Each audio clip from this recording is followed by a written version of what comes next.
दोस्तों रुकिए रुकिए, सांस लीजिए, अपने दिल को थाम लीजिए, चाय का कप हाथ में पकड़ लीजिए, क्योंकि आज का अनुपमा एपिसोड 1814 इतना इतना इतना धमाकेदार है कि आपका दिल सिर्फ धक धक नहीं करेगा, बल्कि आपके सोफे से उछलकर भांगड़ा करने लगेगा।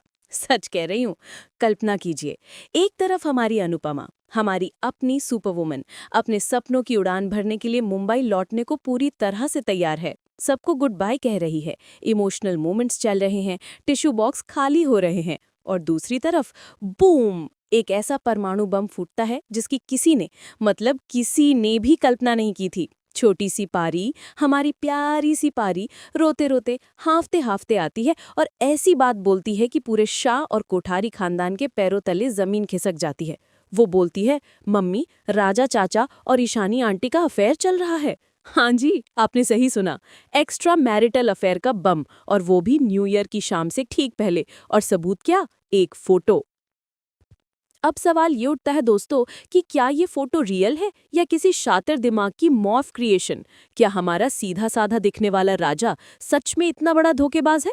और इन सब के बीच हमारी सबकी फेवरेट वसुंधरा आंटी, वो तो मौका मिलते ही अनुपमा को ब्लेम करने लगी। Oh my God! ये ड्रामा, ये टेंशन, ये सस्पेंस तो किसी बॉलीवुड की ब्लॉकबस्टर मूवी से भी ज्यादा है। सीन कोठारी हाउस का है। पारी ईशानी के पास आती है और उससे उसका फ़ोन मांगती है। ईशानी आंटी, प्लीज़ अपना फ़ोन देना, एक इमरजेंसी कॉल करनी है। ईशानी पहले तो थोड़ा हिचकिचाती है। अब यहाँ पर सोचने वाली बात है, वो क्यों हिचकिचाई? क्या उसके फ़ोन में कुछ ऐसा था जो वो नहीं चाहती थी कि कोई देखे? या ये बस एक नॉर्मल रिएक्शन था? खैर, वो पारी को फ़ोन दे देती है। पारी फ़ोन लेकर एक कोने में चली जाती है। यहाँ ये सीन कट हो जाता है और हमें पता भी नहीं चलता कि इस छोटे से मोमेंट में कितनी बड़ी आग लगने वाली है। दूसरी तरफ वसुंधरा, जो हमेशा गुस्से में रहती हैं, वो मंदिर में खड़ी नए साल के लिए प्रार्थना कर रही हैं। हे भगवान, आने वाला साल मेरे परिवार के लिए खुशियां लेकर आए। और हम मन ही मन सोच रहे हैं, आंटी, बस कुछ ही मिनटों में आपकी ये प्रार्थना खारिज होने वाली है। बाहर राही प्रेम से पूछ रही है, आप कहाँ थे इतनी देर से? प्रेम, जो शायद कोई सरप्राइज प्लान कर रहा है, वो बात को टाल देता है। सब कुछ कितना नॉर्मल लग रहा था, है ना? कोठारी हाउस में मही गौतम की तारीफों के पुल बांध रही है। वो सबसे कहती है, आपको पता है, गौतम की वजह से हमारी एक बहुत बड़ी इंटरनेशनल डील फाइनल हो गई है। Thanks to you Gautam. Gautam मुस्कुराता है, लेकिन किसी और का चेहरा उतर जाता है, और वो है अंश। अंश के अंदर की इनसिक्योरिटी, उसकी जलन साफ दिख रही थी। वो मन ही मन सोचता है, ये गौतम धीरे धीरे ऑफिस में और घर में मेरी जगह लेना चाहता है। प्रार्थना उसे शांत करने की कोशिश करती है और कहती है, अंश, तुम कुछ दिन के लिए शाह हाउस आ जाओ, माहौल बदलेगा तो अच्छा लगेगा। लेकिन अंश का ईगो हर्ट हो चुका है। वो मना कर देता है, नहीं, मैं यहीं रहकर सबको प्रूव करूंगा कि मैं किसी से कम नहीं हूं। दोस्तों, ये एक नया ट्रैक शुरू हो रहा है, अंश और गौतम के बीच की कोल्ड वॉर। इसे भी हम संजना टीवी पर जरूर डिस्कस करेंगे। इन सब छोटे छोटे मोमेंट्स के बीच देविका नोटिस करती है कि अनुपमा थोड़ी टेंशन में है। वो उससे पूछती है, क्या हुआ अनु, सब ठीक है? अनुपमा कहती है, हाँ, बस थोड़ी बेचैनी हो रही है, बाद में बात करेंगे। उसे शायद अंदर से एहसास हो रहा था कि कुछ गलत होने वाला है। और शाह हाउस में क्या, वहाँ लीला और हसमुख यानी बा और बापूजी अनुपमा के जाने से बहुत दुखी हैं। वो दोनों बैठकर पुरानी बातें याद कर रहे हैं। माहौल बहुत ही इमोशनल और शांत था। और तभी तभी दरवाज़ा खुलता है और पारी हाँफते हुए, रोते हुए, दौड़ती हुई अंदर आती है।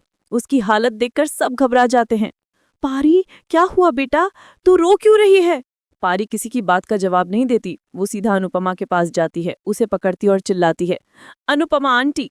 और फिर वो बम फोड़ती है, वो लाइन जो सबके होश उड़ा देती है, राजा चाचा और ईशानी आंटी का अफेयर है। व्हाट? एक पल के लिए पूरा कमरा साइलेंट हो जाता है। Pin drop silence. किसी को यकीन नहीं होता कि उन्होंने क्या सुना। सब शॉक में एक दूसरे का चेहरा देख रहे हैं। लीला, पराग, अनिल, मीता, सबके चेहरे पर एक ही सवाल था, ये क्या बकवास है? पराग, जो गुस्से से लाल हो चुका है, पारी पर चिल्लाता है, ये क्या बकवास कर रही है तू, होश में तो है? पारी रोते हुए कहती है, मैं सच कह रही हूँ पापा, मेरे पास प्रूफ है। और वो ईशानी का फोन आगे करती है, जिसमें एक फोटो खुली हुई है। फोटो में राजा और ईशानी एक दूसरे के बहुत करीब हैं, एक बहुत ही कॉम्प्रोमाइजिंग पोजीशन में हैं। वो फोटो देखते ही पराग का गुस्सा 7वें आसमान पर पहुंच जाता है। वो राजा की तरफ मुड़ता है, जो खुद शॉक में खड़ा है, और खींच के एक जोरदार थप्पड़ राजा के गाल पर मारता है। खटाक! दोस्तों, उस थप्पड़ की गूंज पूरे घर में फैल गई। वो सिर्फ एक थप्पड़ नहीं था, वो एक भाई के भरोसे का टूटना था, एक पिता के सम्मान का टूटना था। अनिल और मीता, ईशानी के पेरेंट्स, शर्म और दुख से सिर झुका लेते हैं। अंश राजा पर चिल्लाने लगता है, आपकी हिम्मत कैसे हुई? आपने हम सबको धोखा दिया। माहौल इतना तनावपूर्ण हो जाता है कि सांस लेना मुश्किल हो जाता है। राजा बेचारा कुछ बोल नहीं पा रहा था, उसकी आंखों में आंसू थे। और तभी एक और हीरो सामने आता है, गौतम। गौतम भीड़ को चीरता हुआ आगे आता है और चिल्लाता है, रुकिए, ये सच नहीं है, ये फोटो मॉफ्ट है। किसी ने राजा को फंसाने के लिए साजिश रची है। ये सुनकर सब फिर से शॉक हो जाते हैं। राजा इमोशनली टूट जाता है और गौतम को गले लगाकर रोने लगता है।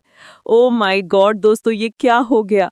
मतलब मैं अभी तक शॉक में हूँ। ये ट्विस्ट तो किसी ने भी एक्सपेक्ट नहीं किया था। पारी का रोना, वो फोटो, वो थप्पड़, क्या ये सब सच है या ये वाकई कोई बहुत बड़ी कॉन्स्पिरेसी है? मैं संजना हूँ, संजना टीवी से, और मैं इस टॉपिक पर आप सबसे डिस्कस करने के लिए बेचैन हूँ।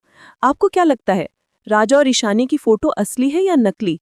अगर ये साजिश है तो इसके पीछे कौन हो सकता है? वसुंधरा या कोई नया विलन? क्या अनुपमा को इस सिचुएशन में मुंबई जाना चाहिए या रुककर परिवार को संभालना चाहिए? अपने जवाब, अपनी थ्योरीज, अपना गुस्सा, अपना प्यार, जो भी है सब कुछ नीचे कमेंट सेक्शन में लिख डालो। मुझे आपके कमेंट्स पढ़ने में बहुत मजा आता है।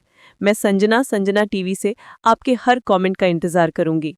और हाँ, अगर आपको मेरा ये गॉसिप सेशन, ये डिटेल्ड रिव्यू पसंद आया तो आप जानते हैं आपको क्या करना है। वीडियो को एक बड़ा सा थम्स अप दें, यानी लाइक करें। अपने सारे फ्रेंड्स और फैमिली के साथ, खासकर जो अनुपमा के फैन हैं, उनके साथ इसे व्हाट्सएप पर शेयर करें। और सबसे ज़रूरी बात, अगर आप संजना टीवी के इस प्यारे से परिवार का हिस्सा अभी तक नहीं बने हैं तो वो जो लाल वाला सब्सक्राइब बटन है उसे दबाकर ग्रे कर दीजिए और पास में जो घंटी है उसे भी बजा दीजिए, ताकि जब भी मैं कोई नया वीडियो डालूं तो आपके फ़ोन की घंटी भी बज जाए। हम बहुत जल्द अगले एपिसोड के रिव्यू के साथ वापस आएंगे और इस मिस्ट्री को सुलझाने की कोशिश करेंगे। तब तक अपना ख्याल रखिए, खुश रहिए और ड्रामा एंजॉय करते रहिए। मिलते हैं नेक्स्ट वीडियो में। Bye, take care and love you all.